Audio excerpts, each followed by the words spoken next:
দূর দূর, হঠাৎ করে কেন যে এত চুল ঝরছে বুঝতেই পারছি না। কতদিন হয়ে গেল চুল ওঠা আর থামছেই না।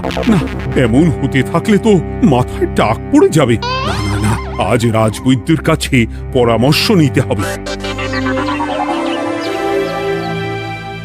কি ব্যাপার মহারাজ, আজ আপনাকে এমন চিন্তিত দেখাচ্ছে কেন? জীবনে বড় দুঃখ গোপাল, মন মেজাজ একদম ভালো নেই। সে কি কি হয়েছে মহারাজ? গোপাল থাকতে দুঃখ কিসের? আর বলো না, মাথার চুলগুলো আজকাল ঝড়ে পড়া পাতার মতো পটপট করে ঝরে যাচ্ছে। আমি তো জানি কেন এমন হচ্ছে, কিন্তু এখনই মুখ খুললে চলবে না। আর একটু বেশি বিপদ বাড়লে তখন মাঠে নামবো। তাই বলুন।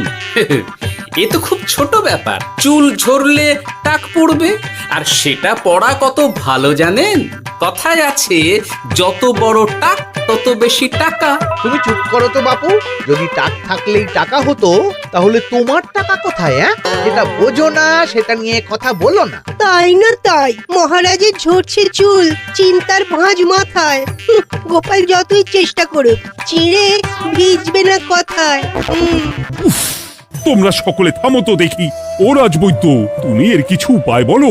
আগে মহারাজ, অনেক সময় দেহে ওই লৌহের পরিমাণ কমে গেলে এমন চুল ঝরে। আপনি বরং পালং শাক, ওই কিশমিশ, কলা ও আরো কিছু ফল আমি বলে দিচ্ছি, সেগুলো বেশি করে খান।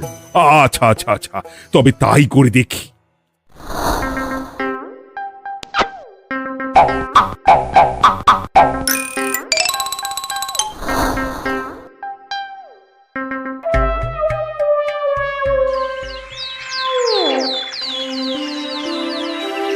ও রাজবৈদ্য, তোমার কথা মতো শাক পাতা ফলমূল সবই তো খেলাম, চুল ঝরা বন্ধ তো হলোই না। তো জানতামই এমন হবে। কিন্তু মহারাজ, এমনটা তো হওয়ার কথা নয়। কিন্তু হচ্ছে তো। আরে আমার সাধে চুল, কোথায় চলে গেলি সব?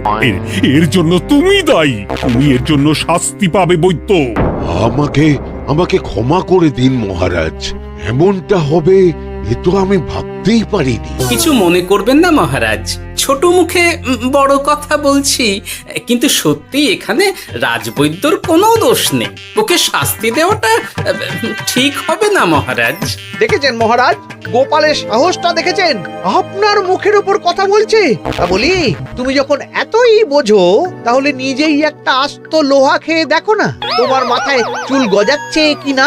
ঠিকই আছে, এসব মূর্খের মতো কথা কেবল আপনার থেকেই আশা করা যায় মন্ত্রী মশাই। মহারাজ, আপনি বিচক্ষণ মানুষ। আমার শুধু অনুরোধ, আরেকবার ভেবে দেখবেন।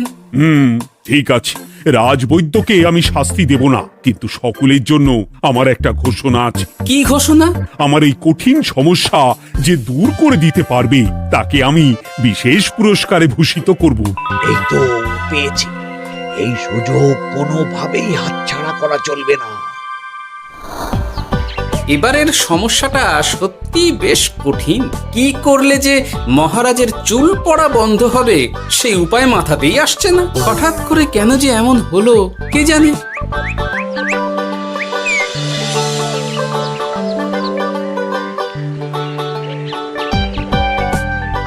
ও মা, তুমি এসে গেছো? একটু বসো, আমি তেলটা মেখেই হাত ধুয়ে খাবারটা বাড়ছি। হ্যাঁ, সে ঠিক আছে, কিন্তু তুমি কিসের তেল মাখছো এটা? কি আবার মাথার চুলের তেল? এখানেও চুল, ওদিকে মহারাজেরও চুল ঝরে পড়া নিয়ে আমরা সবাই হিমশিম খাচ্ছি গিন্নি। আরে, মহারাজের অত সুন্দর কালো চুলগুলো ঝরে যাচ্ছে, এ তো ভারী দুঃখের কথা। সে আর বলতে। ওই জন্যই তো আমি বাবা মাথায় এই জড়িবুটি তেল মাখি। এতে চুলের গোড়া শক্ত করে, চুলকে ভালো রাখে, নতুন চুল গজায় সব। হ্যাঁ। কি কি বললে? নতুন চুলও গজায়? সত্যি? হ্যাঁ। বাহ, তাহলে আর চিন্তা কি? আমাকে এই তেলটা একটু দিতে পারবে গিন্নি? মহারাজকে দিয়ে আসি। উনি বলেছেন যে ওনার সমস্যা দূর করতে পারবে তাকে উনি পুরস্কার দেবেন। উমা